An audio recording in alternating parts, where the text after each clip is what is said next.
High বন্ধুরা, কেমন আছো? অনেক দিন বাদে তোমাদের সাথে দেখা হলো, তাই তোমাদের জন্য এক অনবদ্য রেসিপি নিয়ে হাজির, যেটা আমি আমার শাশুড়ি মায়ের থেকে শিখেছি। কি? কুমড়ো পাতার বড়া। আমি এখানে কুমড়ো পাতা নিয়ে নিয়েছি, আর কাঁচা লঙ্কা আর রসুন দিয়ে মসুর ডাল বেটে রেখেছি। আদা কুচি, লঙ্কা কুচি, রসুন কুচি আর পেঁয়াজ কুচি নিয়ে নিয়েছি। এবার এখানে গরম জল নিয়ে নিয়েছি। এই গরম জলের মধ্যে আমি নুন আর হলুদ দিয়ে কিছুক্ষণ পাতাগুলো 10 মিনিট ভিজিয়ে রাখবো। কেননা তাহলে পাতায় যা ময়লা রয়েছে সেইগুলোও যেমন আমার নষ্ট হয়ে যাবে বা জীবাণুগুলো মরে যাবে। আর তাছাড়া পাতাটা তো খসখসে হয়, কুমড়ো গাছের পাতা, সেই কুমড়ো গাছের পাতা যে একটু মোলায়েমও হয়ে যাবে, নরম হয়ে যাবে। আমি এই পাতাগুলো 10 মিনিটের জন্য ভিজিয়ে রাখবো। কুমড়োর শাক কিন্তু আমরা মোটামুটি সবাই ভালোবাসি খেতে, সেটা বিভিন্নভাবে, বাটা হোক, বড়া হোক, তরকারি হোক, ডাল দিয়ে হোক, আর খাওয়াও কিন্তু খুব উপকারী। কী কী উপকার সেটা আমি তোমাদের পরে বলছি, তার জন্য ভিডিওটা কিন্তু শেষ অবধি দেখতে হবে। অন্যদিকে আমি একটা পরিষ্কার কড়াই ওভেনে বসিয়ে দিয়েছি এবং তাতে সামান্য পরিমাণ তেল দিয়ে দিয়েছি।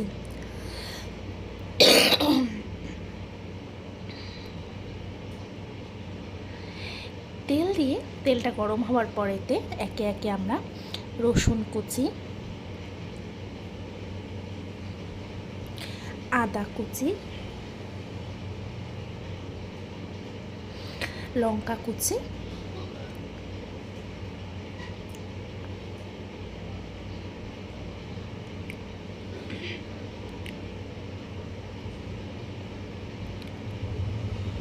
আর পেঁয়াজ কুচি দিয়ে দেবো। আর যে মসুর ডালটা আমি বেটে রেখেছিলাম আগের থেকে, যেটা আমি রসুন আর লঙ্কা দিয়ে বেটেছিলাম, সেই মসুর ডাল বাটাটা আমি কিছুটা পরিমাণ এই পুরটা যে তৈরি করছি এর মধ্যে দিয়ে দেব। হ্যাঁ, পুরোটা কিন্তু দেব না, কিছুটা আমি রেখে দেব। তো যেটা বলছিলাম, কুমড়ো পাতা কী উপকারী না, কুমড়ো পাতা যদি সপ্তাহে 2-3 বার খাওয়া যায়, যে কোনো পদ্ধতিতেই হোক না কেন, তাতে কিন্তু চোখের দৃষ্টিশক্তি খুব প্রখর হয় এবং খুব ভালো থাকে। এছাড়া এতে ভিটামিন সি থাকে, যেটা আমাদের কোনো রকম ক্ষত নিরাময় করতে সাহায্য করে। এছাড়া ত্বকের গ্লো, চুলের গোড়া শক্ত করতেও কিন্তু এই কুমড়ো পাতা ভীষণ উপকারী। এবার এই পুরটার মধ্যে আমি সামান্য পরিমাণ হলুদ এবং স্বাদ মতো নুন দিয়ে এটা নাড়াচাড়া করে নেব, মানে একটু তেলে ভেজে নেব।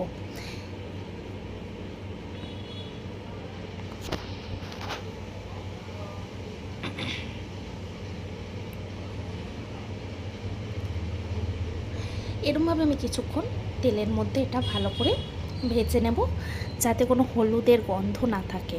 একটু ভালো করেই ভাজতে হবে। এটা ভাজতে ভাজতে থাকার সাথে সাথে আমি অন্যদিকে একটা পাত্র নিয়ে নিয়েছি, আর কুমড়ো পাতাগুলোও আমি জল থেকে কিন্তু তুলে রেখে দিয়েছি। এতে আমি এবার একটা ব্যাটার তৈরি করব। বেসন নিয়ে নেব, পরিমাণ মতন দরকার, যতটা পরিমাণ বড়া হবে ততটা পরিমাণ বেসন নিয়ে নেব, আর নিয়ে নেব চালের গুঁড়ো।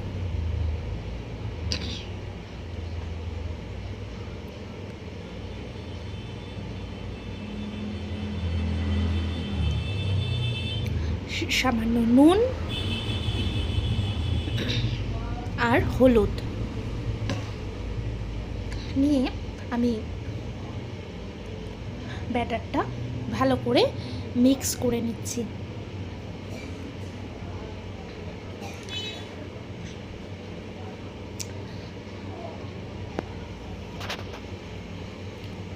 এবার এতে জল অ্যাড করব।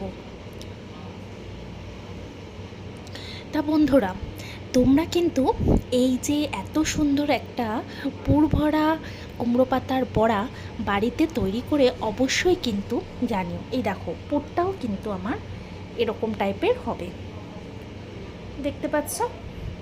এই যে আমার পুরটা রেডি হয়ে গেছে। এবার আমি একটা পাতা নিয়ে নিয়েছি, এতে ওই যে বলেছিলাম কিছুটা পরিমাণ মুসুর ডাল আমি রেখে দিয়েছি, সেই মুসুর ডালটা আমি সারা পাতার মধ্যে মাখিয়ে নেব।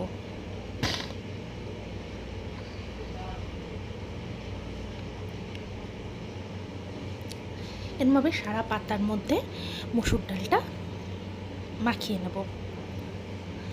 এই বড়াটা আমি খেয়ে এত ভালো লেগেছিল যে আমি সাথে সাথে তোমাদের সাথে শেয়ার করে নিলাম। তোমরাও কিন্তু বাড়িতে খুব চটজলদি এই জিনিসটা বানিয়ে নাও, এমন কোনো কিছু কিন্তু উপকরণ লাগে না। এবার আমি এই পুরটা মাঝখানে দিয়ে পাতাগুলোকে ঠিক যেই পদ্ধতিতে আমি বন্ধ করছি সেইভাবেই বন্ধ করতে হবে, এবং তার ভাজে ভাজে কিন্তু এরকম মসুর ডাল বাটাটা তোমাকে দিয়ে দিতে হবে। যদি আমি মসুর ডাল বাটাটা দিই তাতে কি হবে, পাতাগুলো যেমন পুরো আটকে থাকবে, সেরকম যখন ভাজবে তখন কিন্তু বেশ একটা মচমচে ক্রাঞ্চি ভাব আসবে। দেখো আমি প্রতিটা স্টেপে স্টেপে কিন্তু এই মসুর ডাল বাটাটা আমি আটকে দিচ্ছি।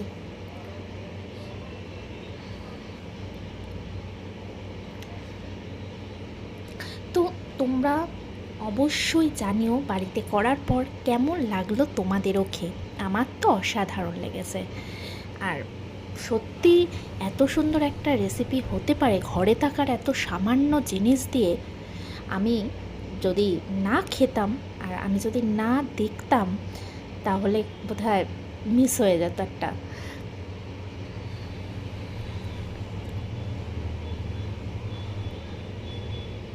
এইভাবে আমি সবকটা কুমড়ো পাতা ঠিক এইভাবে পুর ভরে আমি রেডি করে নিচ্ছি।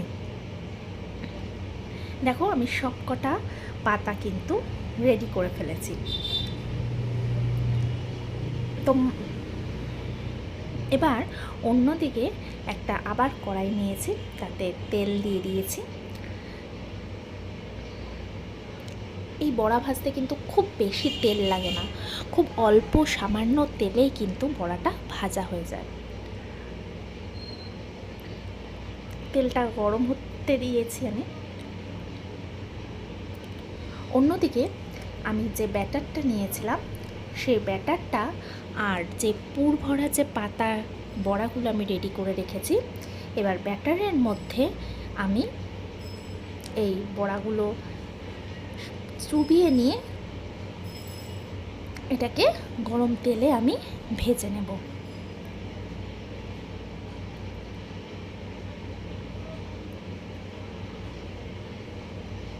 দুদিকেই ভালো করে আমি ব্যাটারটা মাখিয়ে নেব।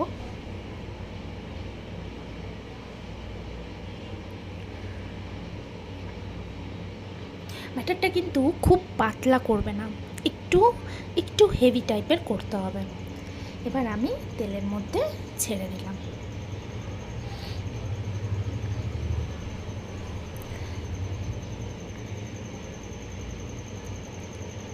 তোমাদের ভালো লাগলে অবশ্যই আমার এই ভিডিওটা অনেক অনেক লাইক করো, শেয়ার করো অ্যান্ড কমেন্টস করো, এবং সবার সাথে শেয়ার করে নিয়ে অবশ্যই আমার চ্যানেলটা সাবস্ক্রাইব করে দিও, যাতে আমি আরও নতুন নতুন এরকম ঠাকুমা, দিদিমা, পিসিদের সবার নতুন নতুন যে পুরনো রেসিপি বা আধুনিক রেসিপি আমি সব তোমাদের সাথে শেয়ার করতে পারি। আমার এক পিঠ ভাজা হয়ে গেছে, আর এক পিঠও আমার বেশ সুন্দর ভাজা হয়েছে, দেখতেই পাচ্ছ।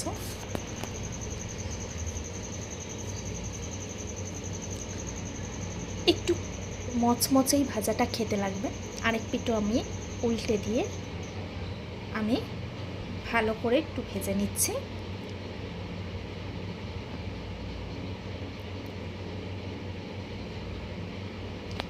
আমার কিন্তু সব কটা বড়া ভাজা রেডি। দেখো দেখো কি দারুণ লাগছে না, দেখেই মনে হচ্ছে সেই হয়েছে, পুরো কড়মড়ে খেতে হবে।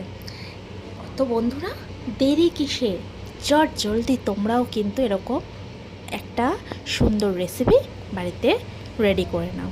Thank you and like share comments and subscribes. Tata.